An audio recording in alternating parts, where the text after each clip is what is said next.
Jaya Radha Madhava Kunja Bihari Jaya Kunja Bihari Hare Krishna Krishna Krishna Hare Hare Hare Rama Rama Rama Hare Hare Hare Krishna Krishna Krishna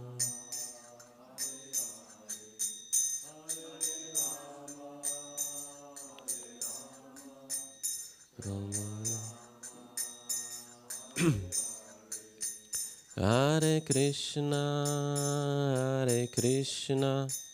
Krishna Krishna Hare Hare Hare Rama Rama Rama Hare Hare Hare Krishna Krishna Krishna Hare Hare Hare Rama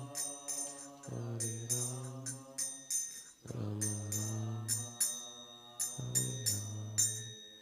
Shri Shri Radha Madhava Ki Jai Shla Prabhupada Ki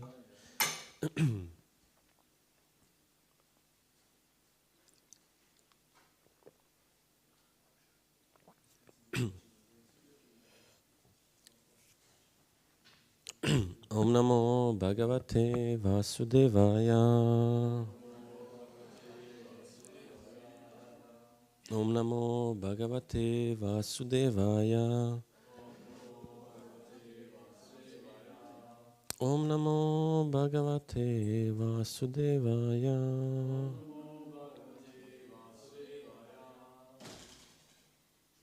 It is written 44?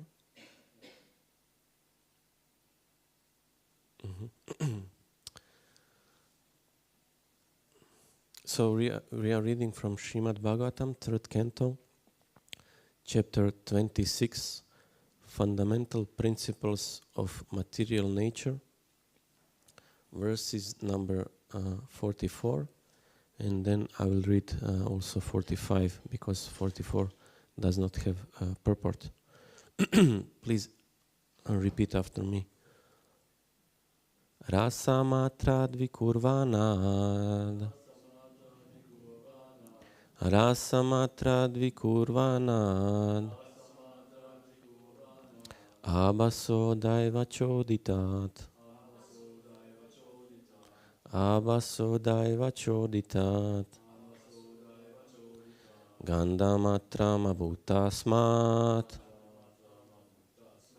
Gandamatram abhutasmat Prithvi grinastu gandagagaha Prithvi granastu gandagagaha Rasa matra dvikurvana Abaso daiva choditat Gandamatram abhutasmat Prithvi granastu gandagaha Rasamatra dvikurvana Abasodaiva choditat Gandamatram abhutasmat Prithvi granastu gandagaha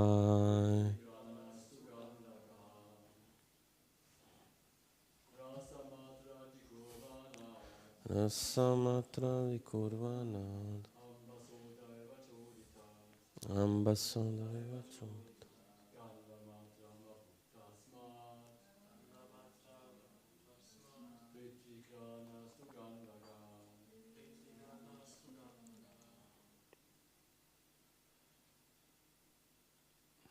Ladies?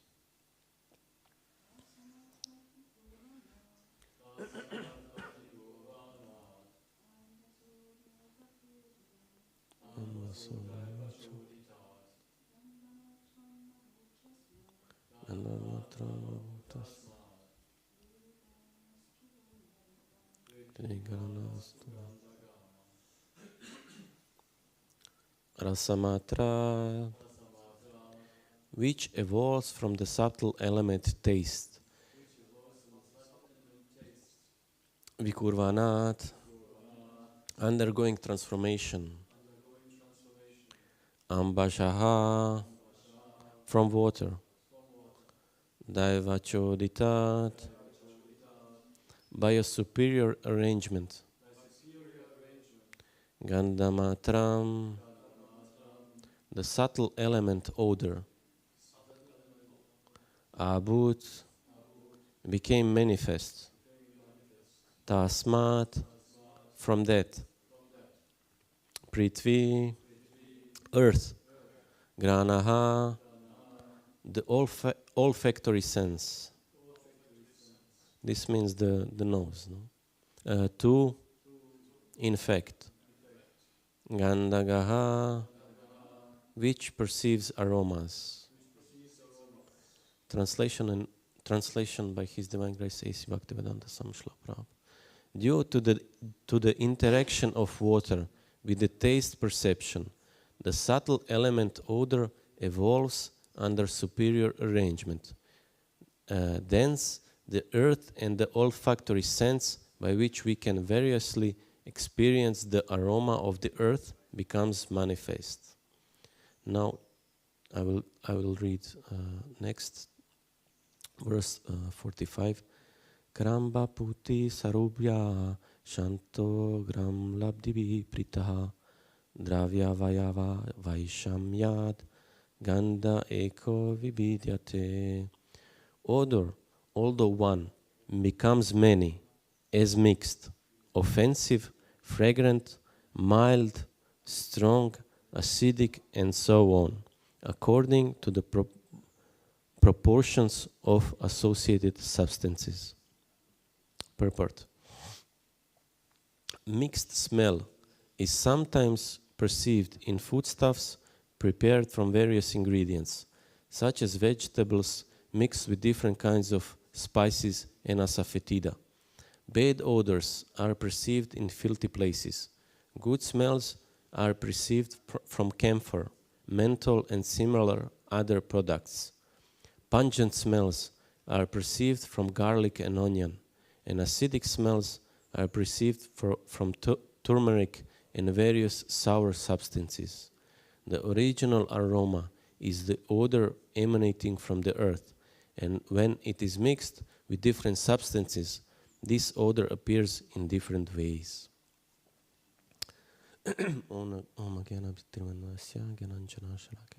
Chakshurun militamina tasmai Shri Guru Namaha.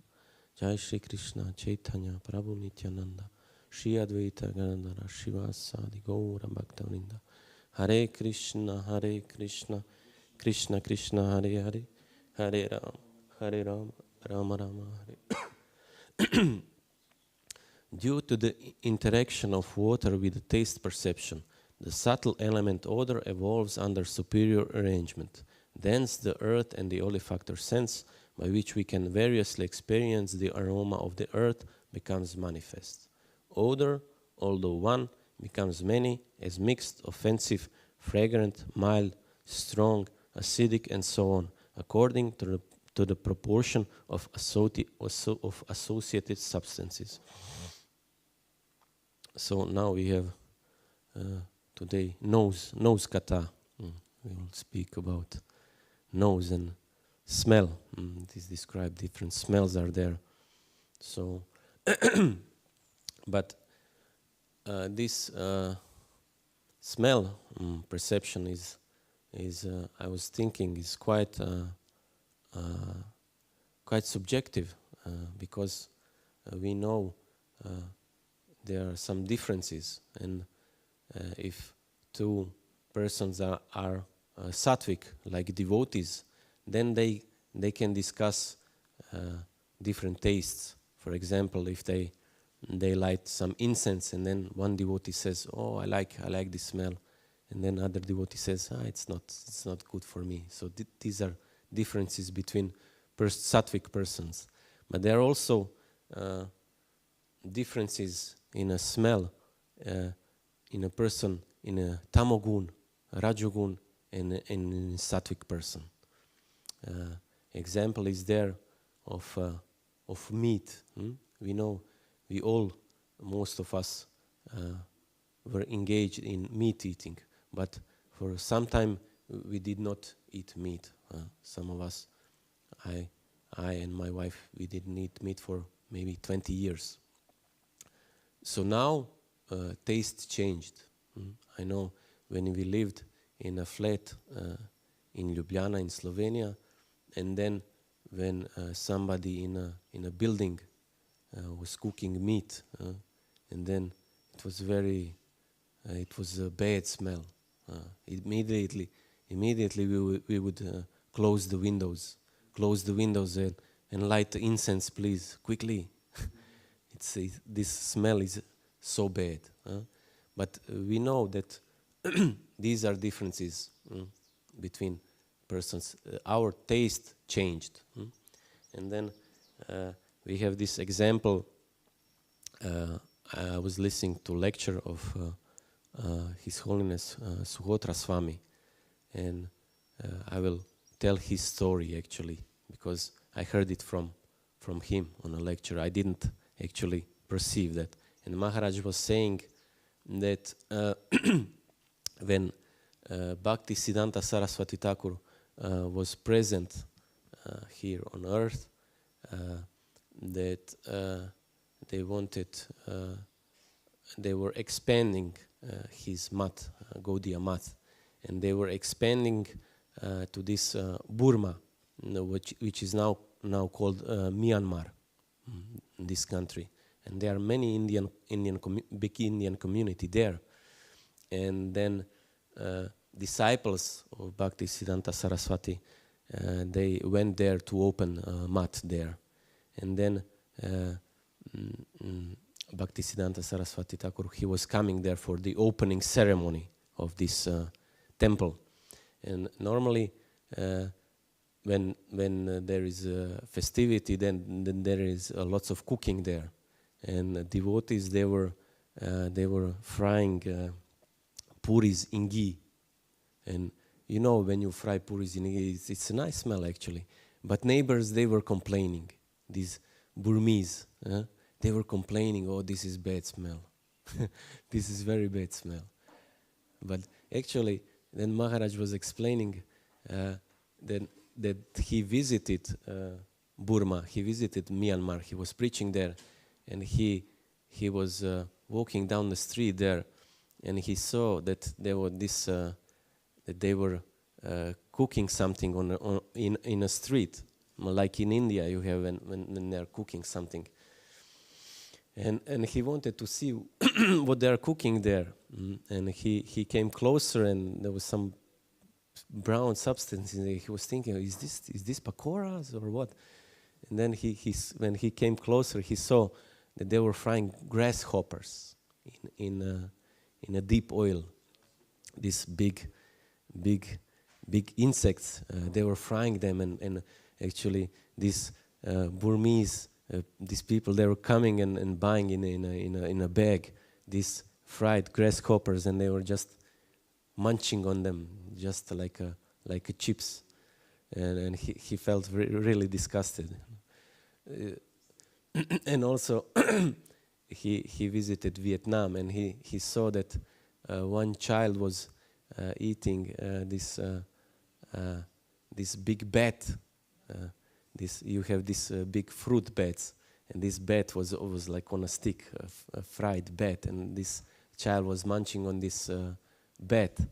And so you see, these tastes are very different. You know, these people they are complaining that smell of puris are bad, but actually they are engaged in very horrible activities. And what is for them good food, they have this black sauce, and this black sauce they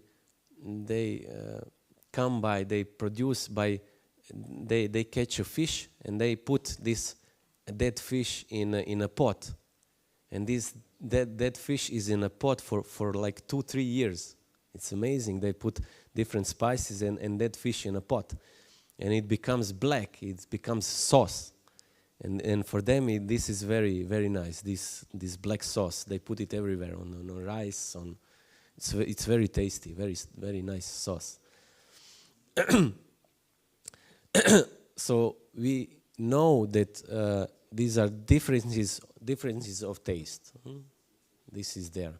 So we have to be thankful to Prabhupada that he liberated us from this kind of suffering, so that we are searching for a higher taste.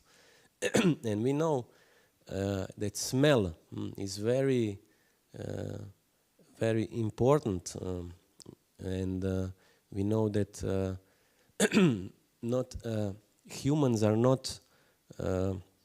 We don't have actually a strong smell. We know that dogs have a much better smell than humans. That's why you see the dogs engaged in when you have this border crossing, when you have airports, you have their sniffing dogs. They can sniff a drug in some luggage or something. They have very, very strong smell. And I actually like dogs before being engaged in Sankirtan, but when I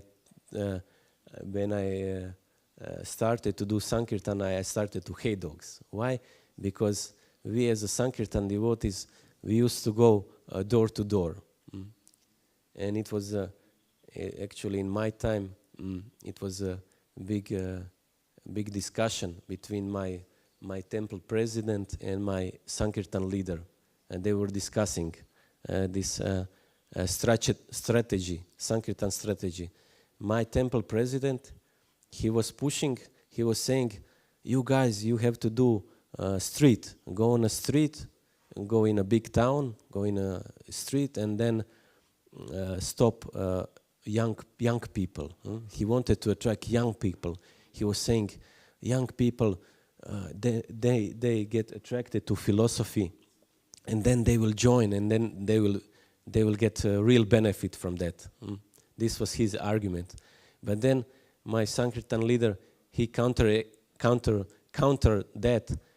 He was saying, no, we have to go to villages because older people are there, only grandmothers and grandfathers. And then this is, maybe now they will die. They have only few days, few months. Let's give them opportunity just to give some donation, and in that way, in the next life, they will be purified. They will be prepared for the next life. And actually, it was very funny because actually, then Sankirtan leader, he prevailed, and we did most of the time this village preaching. And in village, you go door to door. You knock on a door, and then some answers, and then you offer the books.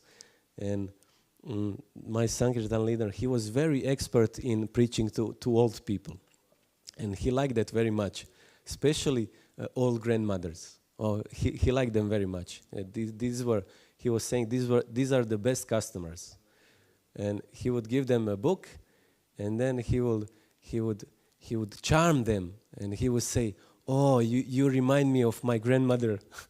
And when he told them that, "Oh, you remind me of my grandmother," oh, this immediately this grandmother, her heart would melt. Oh, tell me, what do you need? Immediately she would give donations. We were quite shady, you can say. Shady means that we are not completely truthful, but also we were not that we were completely lying to people. We were a little bit shady. Most of people, they just thought something, They had in the mind some perception, and we let them have it, And one grandmother told us, we were two of us with these rucksacks, full of books, and Jai Shri Shri Paralakshman Singade Bhagavan Ki Jai. And this grandmother would tell, "Oh, you school boys, you are going to school." And I was almost 30, and we would just smile, yes, mm-hmm. And in that way, we were a little bit shady. But what I wanted to talk about was dogs. That we started actually to hate dogs. Why? Because we have to approach these houses, and every postman, every delivery man, he could also tell you he's hating dogs. They're also hating dogs because you have to approach this house, and it's always some kind of a yard there, and then you have to. Actually, we were doing illegal thing actually, because in America there is a law in America. If you come on somebody's property, actually he can shoot you actually without inviting you. So, but we were very bold, and then you have to somehow reach the house, and we were actually opening these gates. You have some gate, and you just there are quite small gates, and we would actually open these gates, and we will just approach these houses. And in this yards there were sometimes dogs, and they would sometimes put the how you say this sign, beware of a dog, But actually sometimes people did not have a dog. They just put a sign because they don't want people to come. And we know that. And even if sign is there, beware of a dog, we would go inside, and we didn't believe it. You don't have actually a dog. But we had a weapon actually. We had this mace. You know what is mace? It is like this pepper spray. We have to carry this actually. Our Sankirtan leader gave us this, and he told us, if a dog attacks you just spray on him. But I only used it once. And it is very effective. This dog was coming at me, big dog, and I just from 3 meters I just sprayed. It was like big cloud, and dog just stopped and just looked, and he go away. Anyway, we can see that this smell in dogs is very, very prominent. Immediately when I applied pepper spray from such a big distance, he could smell. It was not good. He immediately ran away. And we know this. I have this a friend of mine, Vranya Ranya. You know him? Vrinda Ranya. Yeah. Vrinda Ranya Gopal. He was bitten by a dog actually on Sankirtan, and then he had to he had this, how you say, injection from something, from that he does not get diseased actually. So yeah, we were very, very bold doing book distribution. But we know this sense of smell is stronger in dogs, and also there is an instance in Mahabharata described there that actually Rakshasas, that they were man eaters, and they were much more powerful than men. It is described there. And they had very profound smell, much better smell than humans. We know instances there when Pandavas, when they were in exile, they went to one forest, and there in that forest they decided to take a rest. And then in this forest, this Hidimba, he was ruling this forest. Hidimba was a very powerful Rakshasa, and he was living on one big tree. And Hidimba, Rakshasas, they sleep during the day, and they wake up in the night, and because they are during the night time, they are very powerful. And then Hidimba, he woke up and he smelled the air, and he said, "Oh, I smell human flesh." He immediately smelled the five Pandavas from far away. He could smell Pandavas with his nose, and he woke up his sister Hidimbi. His sister was living with him, and he told Hidimbi, "Go there. Some humans are there. Go there and kill them, and we will drink their blood. We will drink their hot foaming blood." This was Rakshasas. They were actually, and Hidimba and Hidimbi, they were very powerful pair, and they killed many people there in this forest, and they ate them. Jivo jivasya jivanam. Other living soul is food for other living soul. And in that period, actually, Rakshasas were hunting people and eating them. But we know from this experience, they actually, because Bhima was there, and we know that Pandavas, they were not ordinary men, because they were begotten in Kunti Devi by demigods. So they were very powerful. So we know that Bhima, he defeated Hidimba. He killed Hidimba. But when Hidimbi, his sister, came, she became captivated by Bhimasen, and she became attracted by Bhimasena, and she wanted to marry him. But Bhimasen, he was not so inclined to marry this Rakshasi woman.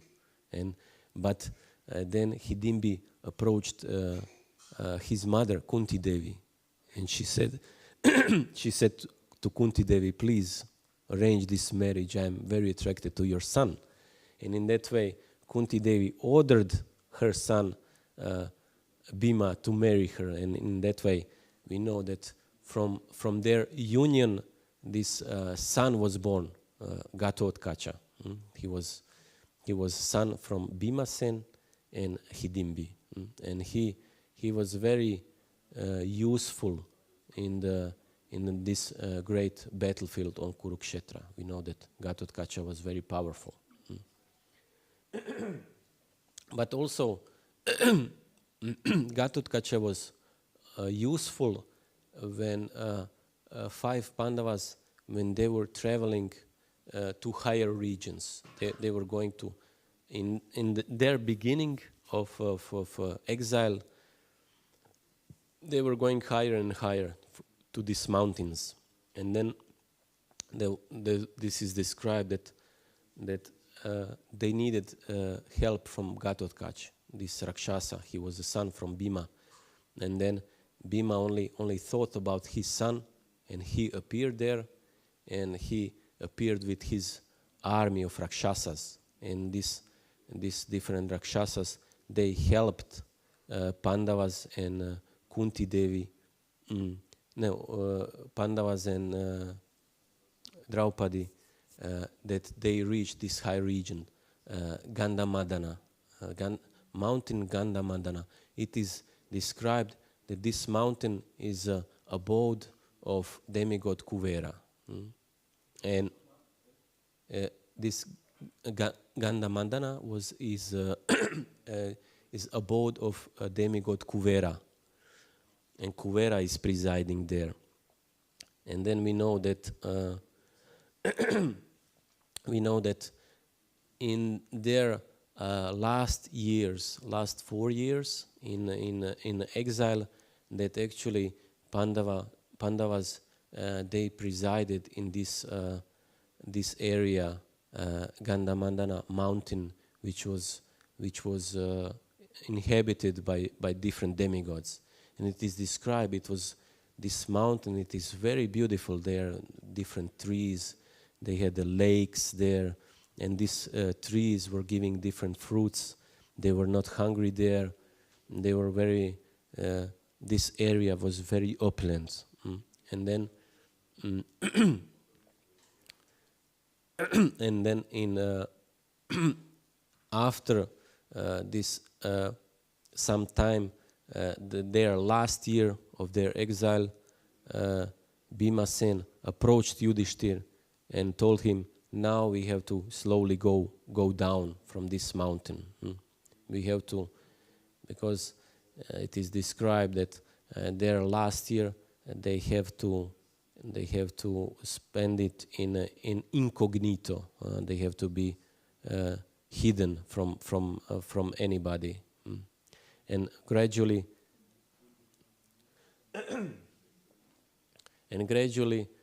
they were descending this Gandhamandana mountain, and then they stopped at Vishakayapa forest. Vishakayapa forest, because they were gradually descending, and there was this big monsoon season. You know, when there are big rains, and they decided that they would spend this monsoon season in Vishakayapa forest. And in Vishakayapa forest, we know that in this time of their exile, that sometimes Bhimasen he would go and he would create havoc. He would create disturbance. And there are more than one instances that Pandavas were in trouble because of this Bhimasen. Because why? He was very, very powerful. He was Kshatriya spirit, and he was very powerful. And he wanted to fight. He was a little bit frustrated.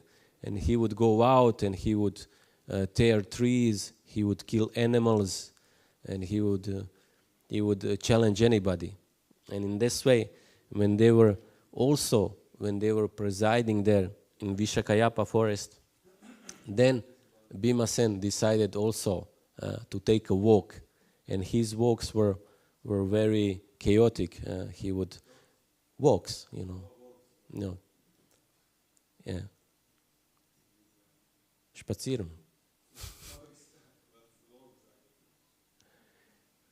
Anyway, he would go in a forest and he would actually uproot the trees. He would kill different animals, and it is described that there were big wild boars, wild pigs. They would attack him, and he would kill them only with a slap. He was such a powerful. He would just slap them, and they would die. And in that way, he came across on one cave, one entrance of a cave, and he saw this big snake was there at the entrance of a cave, and the snake was yellow with the black spots on it. And Bhima, he was not afraid. He approached this big snake, but as he approached closer, this snake just grabbed him and wrapped her coils, wrapped around Bhimasen. And Bhimasen, he tried to get free, but he could not do it. He could not do it. And then he fell unconscious. And then he woke up and he tried again, but he did not do it.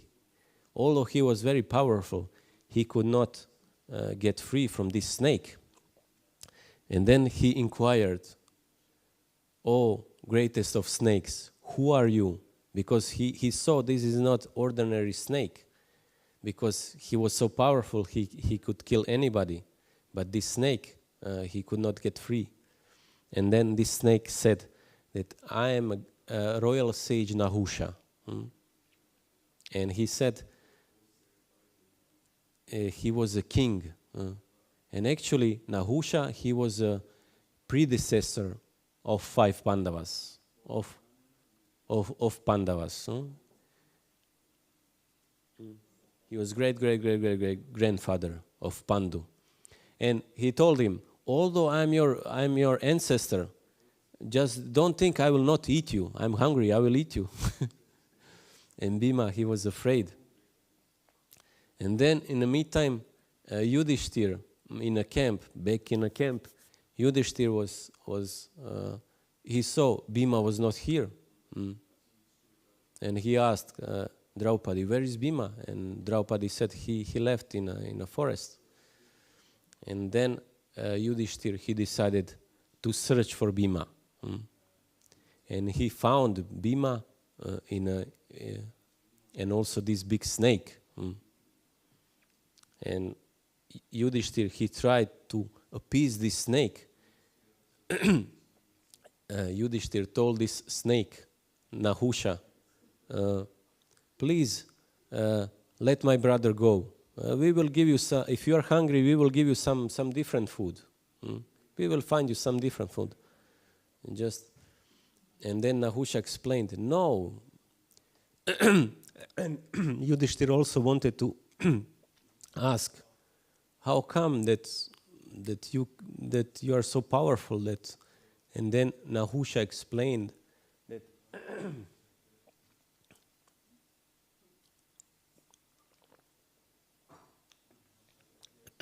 Nahusha explained that actually he was in previous life a king, and he did many austerities and he did many sacrifices, and he was so pious that he even reached the heavenly planets. But in these heavenly planets, he became proud, he became puffed up, and he offended sages, different saintly personalities.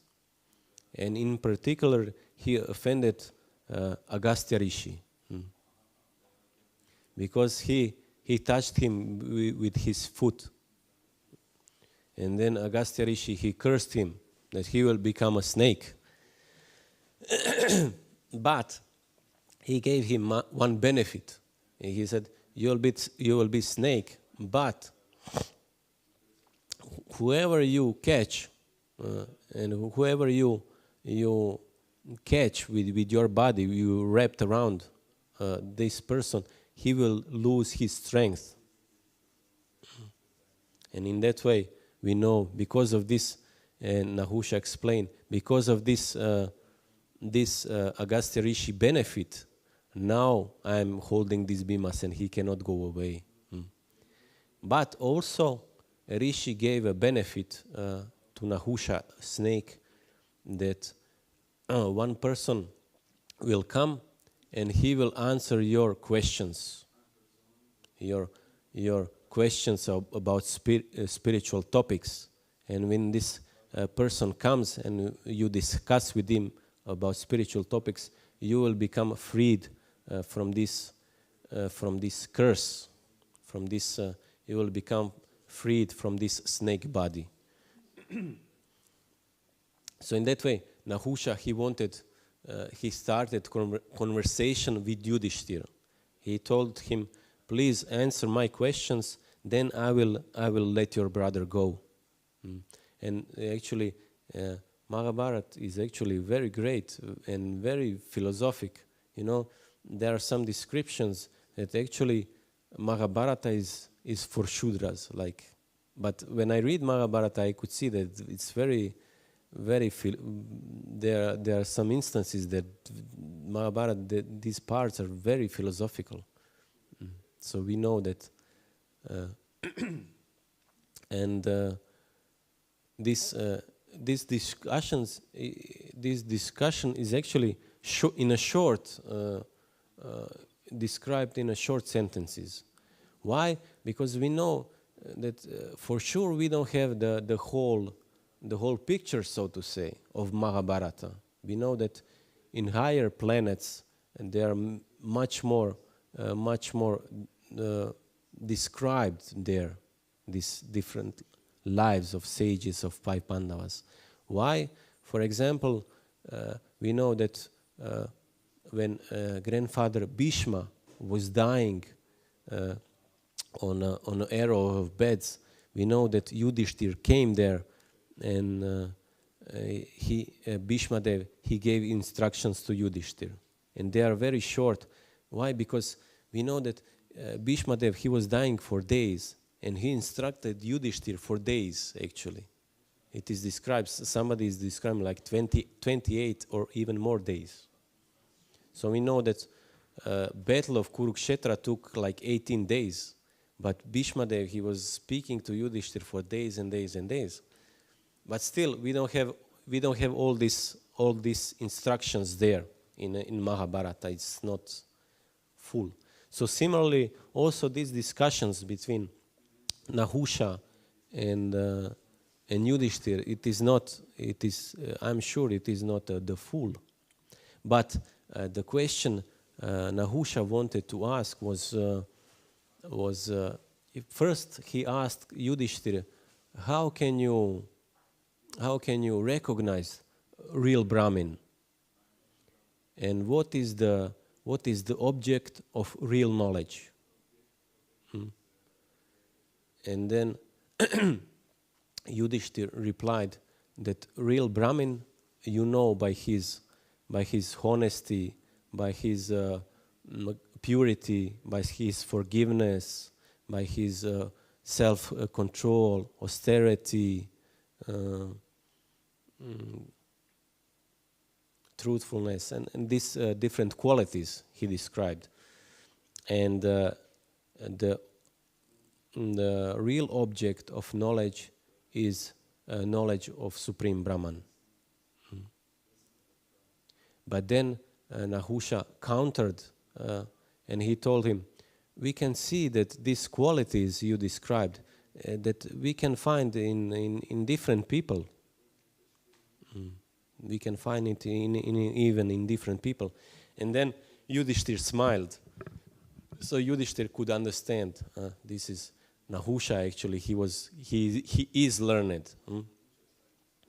And then Yudhishthir, we know Yudhishthir. This also it is confirmed even before Krishna said it to Arjuna on the battlefield, that not by birth, it is by guna and karma you can know Brahmin. It is described that Yudhishthir explained, if you find these qualities in a person, and even if he is of a low birth, then you can consider him a Brahmin. In that way, Yudhishthir was explaining.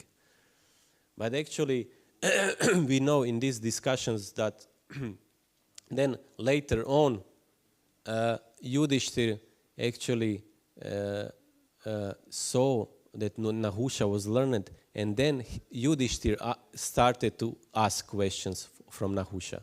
He started to receive instructions from Nahusha. And we know that these are different. It was very nice exchange there. And then Nahusha became liberated from his snake body because he was promised like that. He was cursed, and then he became free from his curse from Agastya Rishi. And then Bhimasen and Yudhishthir, they saw this that snake body disappeared, and this effulgent king appeared, and he left that region immediately. So one senior devotee gave me the instruction, and I tried to follow it, but sometimes, he told me, he was very senior, and he told me actually nice advice how to give lecture. And he told me, you just read purport, and then you fluff purport, so to say. You expand purport. You take different points what Prabhupada was saying, and then you expand on it. And sometimes I try to follow, but sometimes I go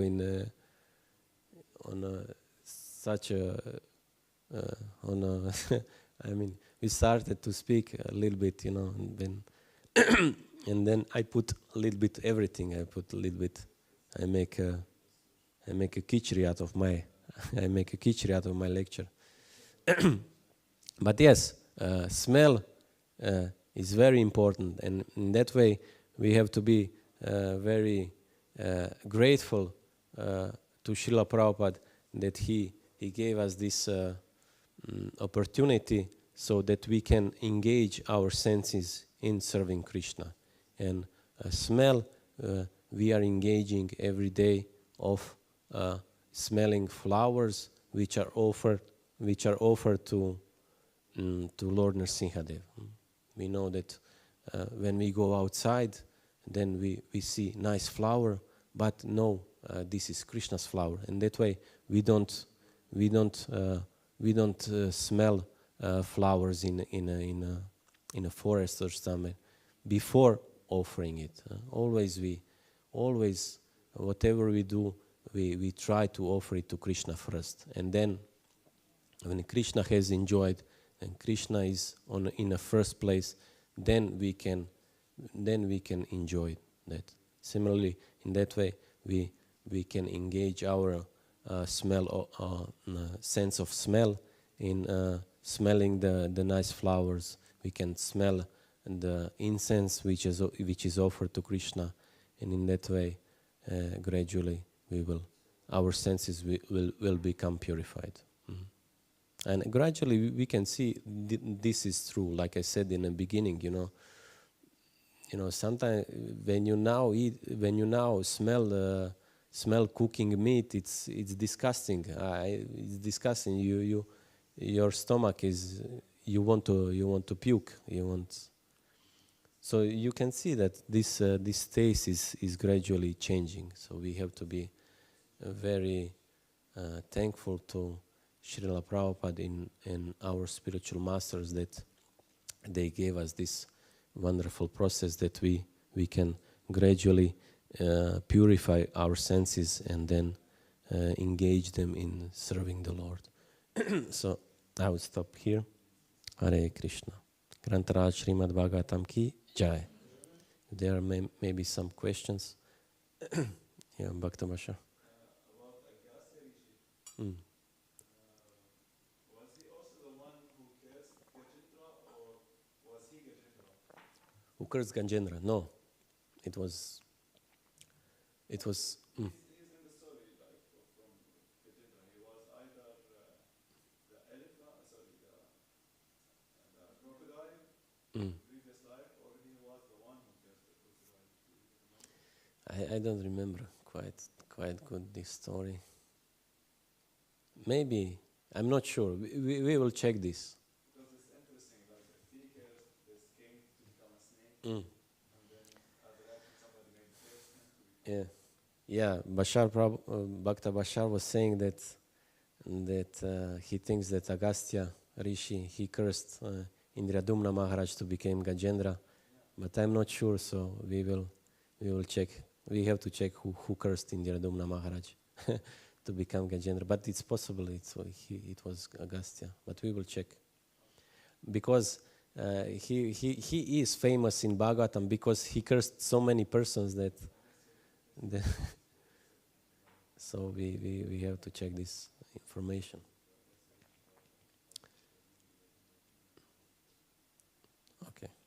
Okay, we will stop here. Srila Prabhupada ki jai.